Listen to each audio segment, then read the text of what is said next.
So, hello Jeff. Hello Jeff Kempin.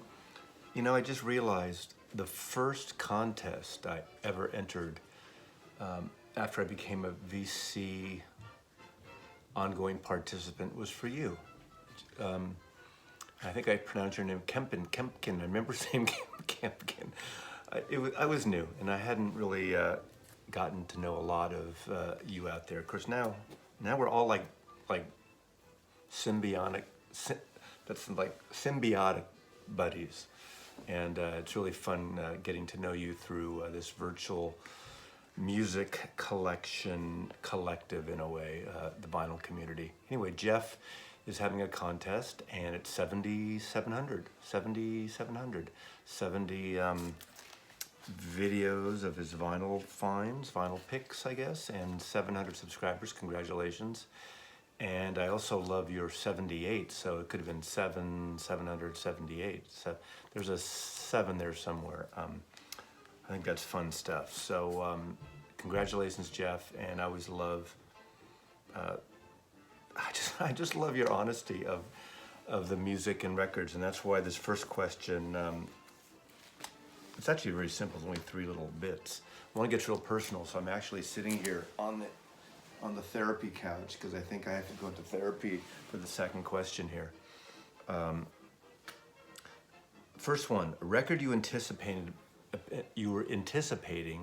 but were disappointed with. God, there's a lot of records by artists that I think I'm gonna like, and then occasionally I don't. I try to get rid of them, try to pass them along or return them.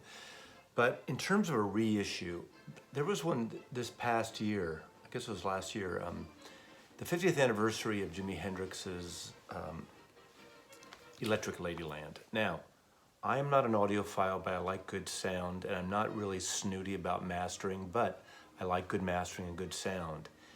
And I think I was in the minority on this one, but I did get the 50th anniversary of the Jimi Hendrix box of Electric Ladyland. And I friggin' hated the sound. I hated how it sounded. You know, there weren't really outtakes and things, as I recall. And there was a CD and an LP, or I'm forgetting the configuration. I ended up returning it. I hated it so much, and unfortunately, I got rid of my original.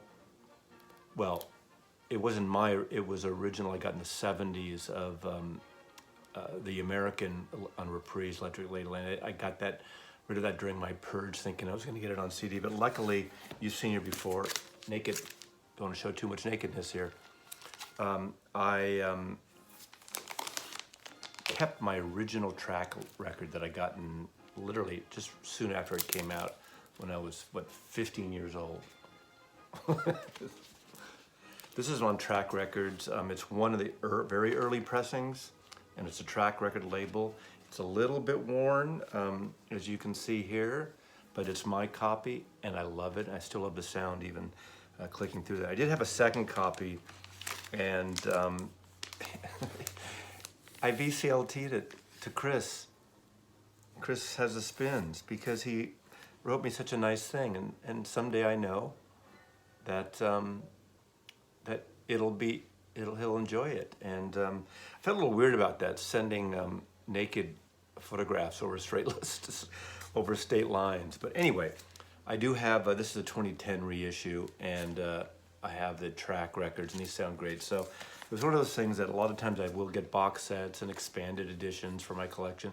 I just did not like the sound. I was really disappointed, and I think it was, again, now I'm forgetting all the details about it. It was a remix by Eddie Kramer. I can't even talk right now, but I was disappointed. So Jimi Hendrix, the 50th, I thought it's one of my favorite albums, and I know it's a favorite album around here and to a lot of people, Jimi Hendrix, Electric Ladyland. But anyway, that was that.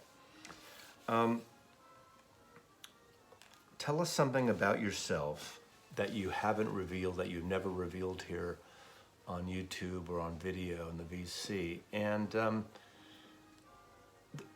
I mean, there's things I haven't revealed that I'll never reveal, because they are from my own,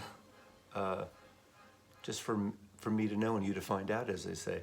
But The big thing over the last few years, and I did mention it and touch on it in a couple of videos, an early whack-a-mole or a whack-a-mole last year, is that a little over about 2 years ago, again, everything is a blur right now, but after going on to Ancestry DNA, I found out who my real mother was.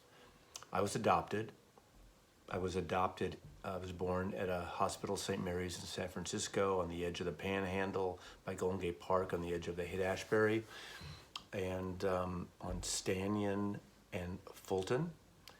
And I was adopted at 3 or 4 days old, and my parents raised me. And anyway, I didn't find out I was adopted until I was about 34, 35. Being a child of the 50s, in those days, adoptions weren't open, you didn't talk about it. I had no idea, and I found out accidentally through a great aunt when I was 64, or excuse me, when I was 34 or 35.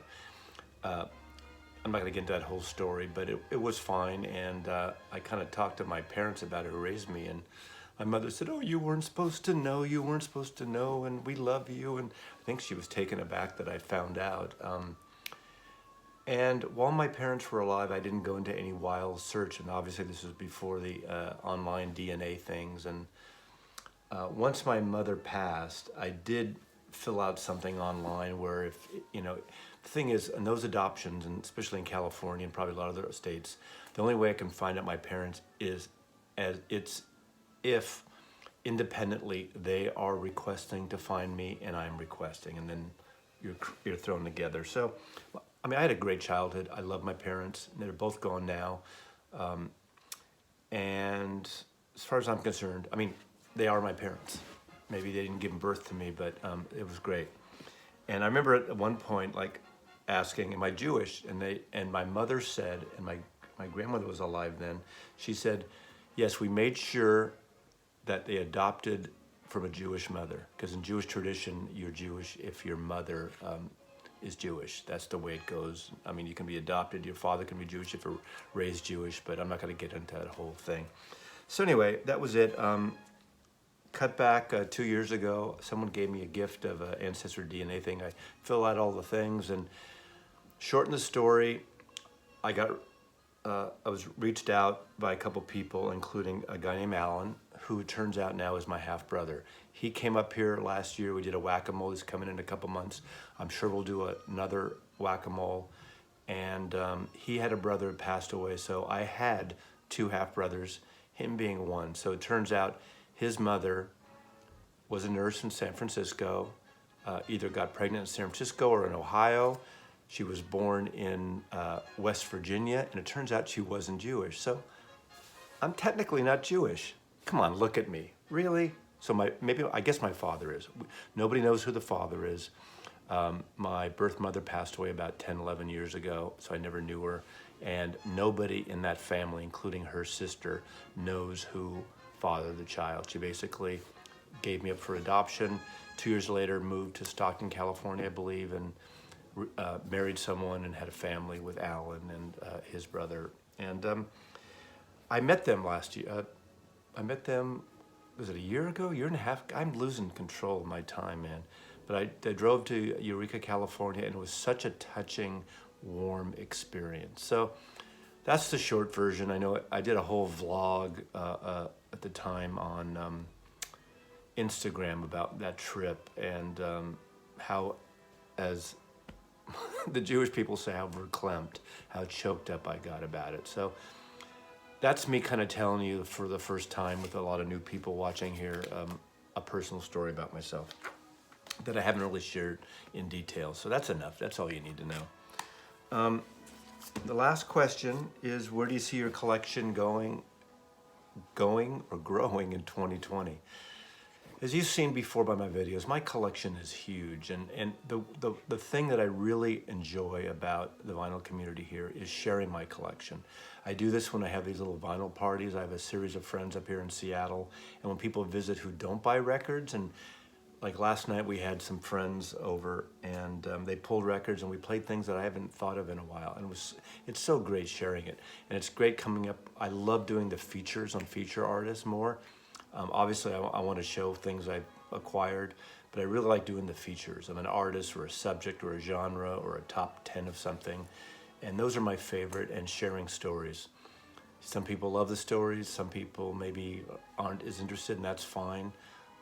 For my channel, it's about me personally and the music that surrounds me. So in terms of where it's going, I don't think it's going to grow as fast as it has been.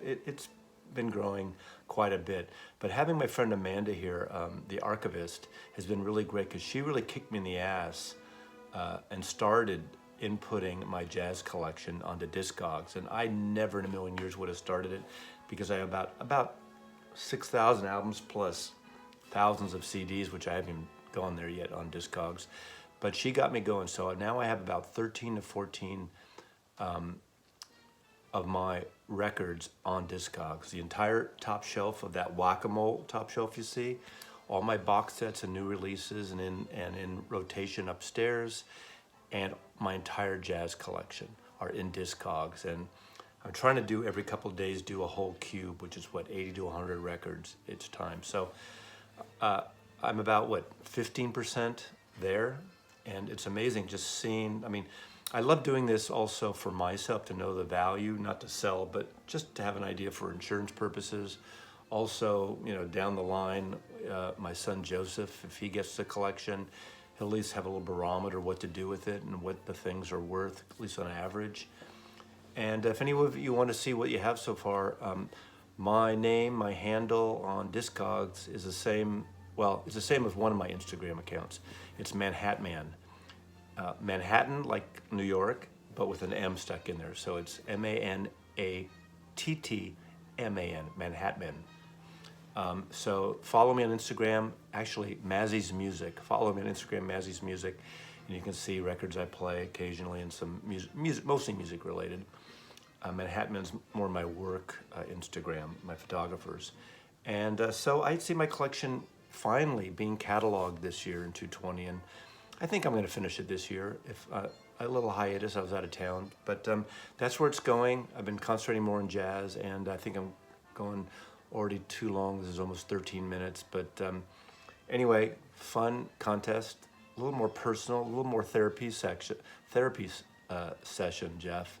So thanks for asking these questions and bringing us in, and congratulations. I hope you and your family are okay, and your wife's all healed up now, and have a fabulous year. And I do enjoy this a lot, and I'm touched by the responses here, and I love watching all your videos, and I try to comment when I can.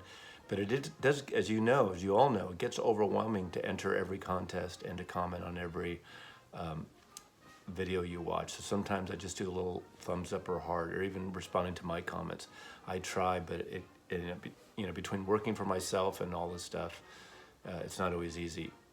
I know you got to make time to do it, but thank you. I'm thanking you all right here.